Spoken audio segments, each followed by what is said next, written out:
So I'm thinking this is a little unusual, a little odd.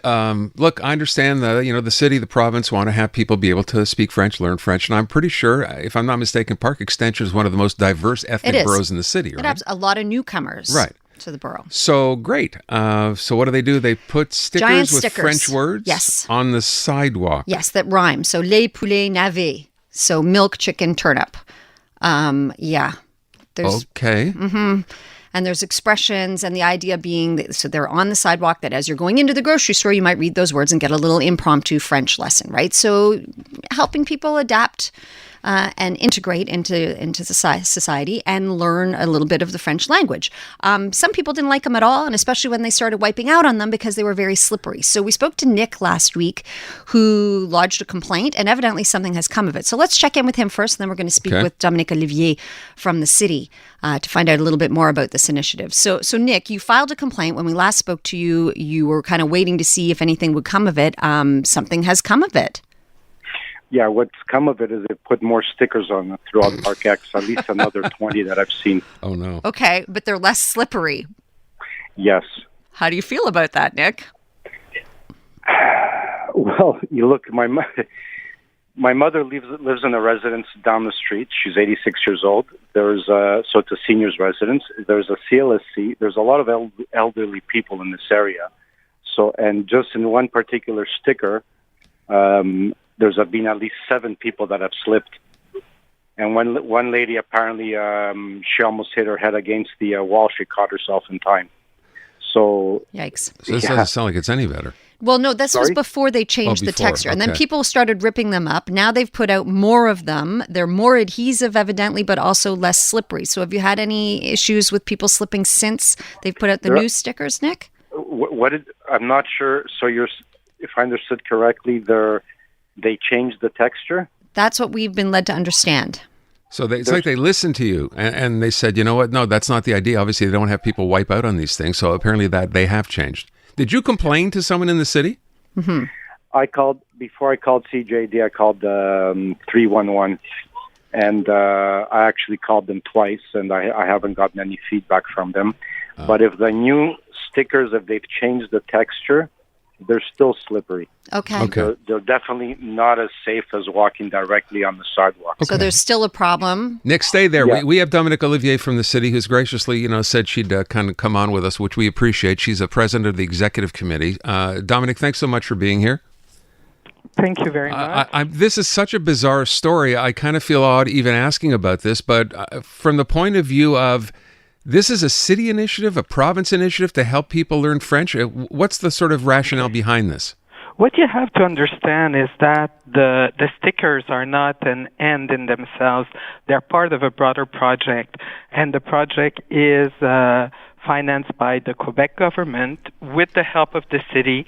It was developed with community organization, with people that themselves had gone through French classes, to see how we could, in a more, I'd say, informal way than what is happening in the classroom, direct people to different resources to be able to learn French. And basically, it's a 3-part project. And one of the parts is that we have ambassadors that have been crisscrossing the neighborhood and running mediation and artistic creation workshops, and also conversational workshop with people. As far as I know, since it started in July on July 21st, so in the past 2 weeks, there have been almost 100 people that have participated in those different activities. And the stickers were a way to make people aware of that project.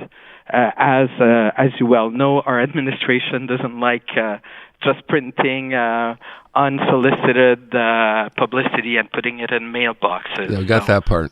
So then I guess I would like to ask Madame Olivier if the response from the neighborhood is that, first of all, some people have said they feel like it's a little bit childish. It kind of talks down to them a bit in terms of the rhyming and the cuteness of it.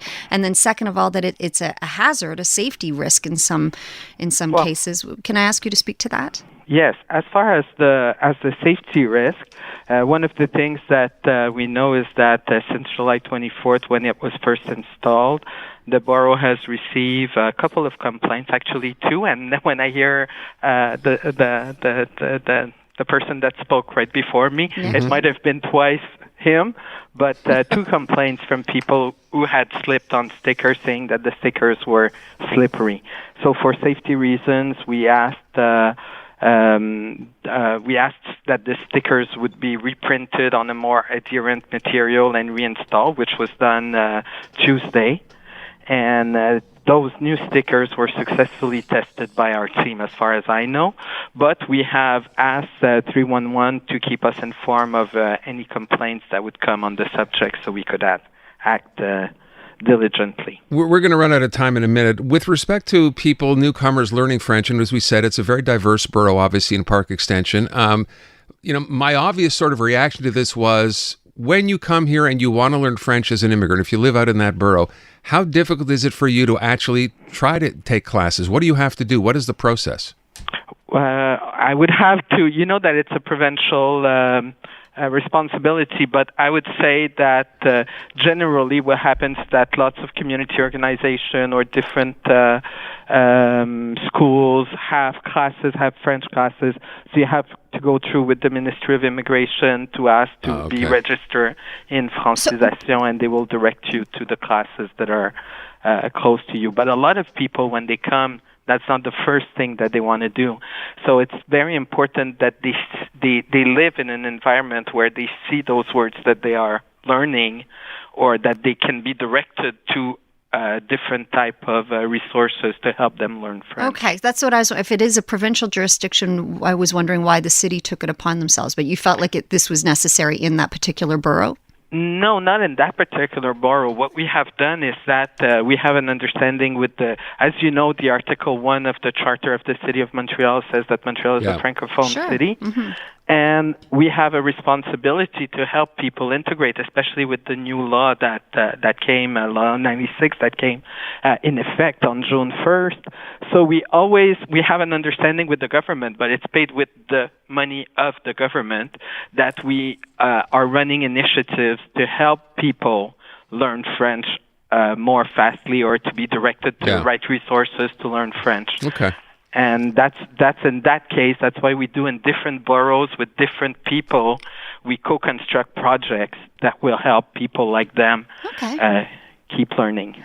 We very much appreciate we always appreciate the time. Thank you so much. It was a pleasure. Dominique Olivier from the City of Montreal. Again, like you said, this is not a city initiative. It's something done in conjunction with the province, this whole idea of Bill 96. Just one of those things. I'm still not sure that staring at your feet and trying to see French words is really going to accomplish very much or direct you to somewhere else. And the best use of funds. Yeah, well, I'm not sure how expensive this thing is, but anyway.